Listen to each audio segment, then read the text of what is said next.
Two more perspectives now coming from both sides of the Republican divide. Brian McGuire, until recently, served as chief of staff to Senate Majority Leader Mitch McConnell. He's now a lobbyist. And Chris Buskirk is editor and publisher of the conservative journal American Greatness. He lives in Senator Flake's home state of Arizona.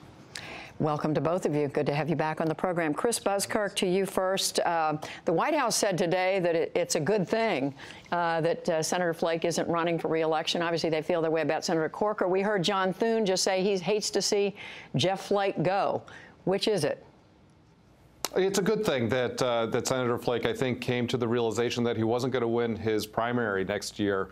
I think it just clears the way for Kelly Ward, who's been running for that seat, for the primary nomination. It clears the way for her to concentrate on the general election. Jeff Flake was always the most endangered Republican coming up in 2018. I think he realized that he was out of step with the Republican base here in Arizona, and it was really just a recognition of reality. He wasn't going to win, and it's probably a smart thing to step aside and let another Republican take the lead. Brian, what does it mean if Kelly Ward is elected to the Senate to take Jeff Flake's place? I think it's too early to make statements about Ms. Ward. I mean, she's a self-described, very conservative, far-right populist. I worked on Senator Flake's campaign in 2012. I have a lot of respect and admiration for him. I think that he made a smart, thoughtful decision today. Everything he does thoughtfully. But I think the bigger story here is the fact that Republicans are united in a way behind this president that they haven't been since potentially the beginning of the year. If we weren't talking about the spats between Senator Flake and the president and other senators, we'd be talking about the fact that the president and Republicans in the Senate are as united and as close to a significant, dramatic legislative victory as they've been since the beginning of the year. And you can say that even today with these very public divides, angry language going back and forth. I think it's notable. It's noteworthy that this is happening, but I think the larger story is that Republicans are extremely close to a historic victory on tax reform. The passage of the budget last week in the Senate was a huge victory, and we're extremely close to a big win here on the Republican side. And I think these spats are interesting and notable, but they kind of obscure the larger issue here, which is that the party is very united around this agenda. Chris Buskirk, you agree the party's united? I think if you're talking about actual voters, I think the party is united around this agenda. With the trouble that we've had over the past 9 months, since the inauguration, is just getting the elected representatives, particularly the senators, to unite around that agenda. I hope that that Brian's right, that we're going to see the Republicans get a tax package done. I think it is a heavy lift. I think they can do it. I hope that they can do it. But that's the frustration that voters have had, which is Republicans have made a lot of promises about what they're going to do if they get majorities in both houses and the White House, and so far haven't been able to pass any significant legislation. If they're able to do this, then I think that starts to change. So I want to come back to what you said, Brian, about the party being united. You had a Republican senator with a 93% conservative rating today saying the kind of language coming from this president is dangerous for our democracy, and that for the sake of our children and our grandchildren, some people need to speak up about it. Is this the kind of thing that's good for the GOP? I think Senator Flake views it as his duty to talk about the president's style, and I think most other Republicans view it as their duty to follow through on the legislative promises they've made to the public. And the lion's share of senators in that conference are focused entirely on that. Another story that I read about today is that there was a huge round of applause at the lunch today when the president spoke.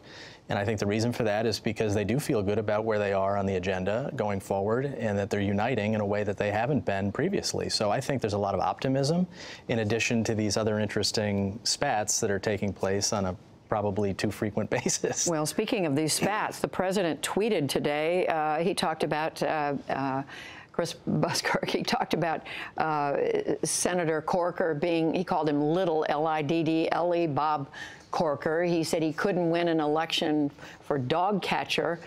Is this the kind of thing that a president should be doing and relating to members of Congress, especially to members of his own party?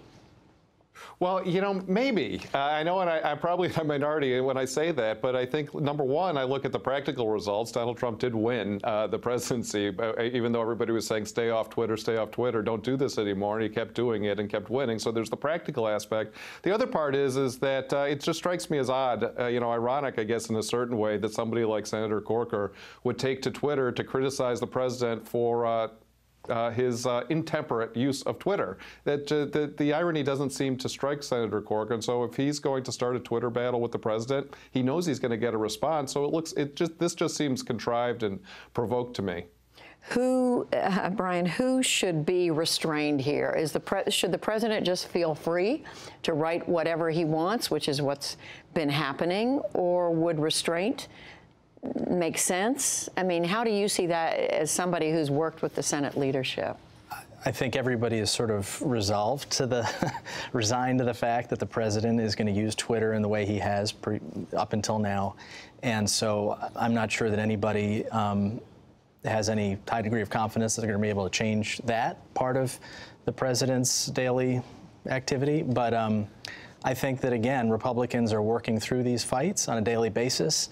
And to me, the second story of the day, the second most significant one, or the most significant, depending on how you look at it, is how united the party is despite these arguments that flare up when the president gets into these Twitter battles with folks. Well, so much of what I think the commentary I've been hearing this afternoon since all this sort of burst out into the open, Chris Buskirk, is just about the tone of discourse in the country and how it's gotten pretty coarse and pretty rough. And I guess, my question to you is should we just expect to see more of this? And is this the new normal? Yeah, this has been the new normal for a long time. I don't say that with any relish, but I think that's just the way it is. And when people look at Donald Trump and say, this coarseness, we don't like it. Well, to me, I think about that and I say, well, Donald Trump in that regard is a symptom of a problem that's been going on and growing for a long time. He's not the cause of it. He's just the first president to really engage in this sort of direct confrontational style that is very, very common in the culture. Do I wish it was otherwise? Yeah, I do. But I think that the people who wish it was otherwise should practice what they preach rather than sort of getting down in the mud and trying to engage it. If you want to change it, just change it by doing it, but change it by being different rather than simply complaining that somebody else is behaving badly. All right, gentlemen, we are going to have to leave it there. Brian McGuire, thank you very much. Chris Buskirk, we appreciate it. Thank you. Thank you.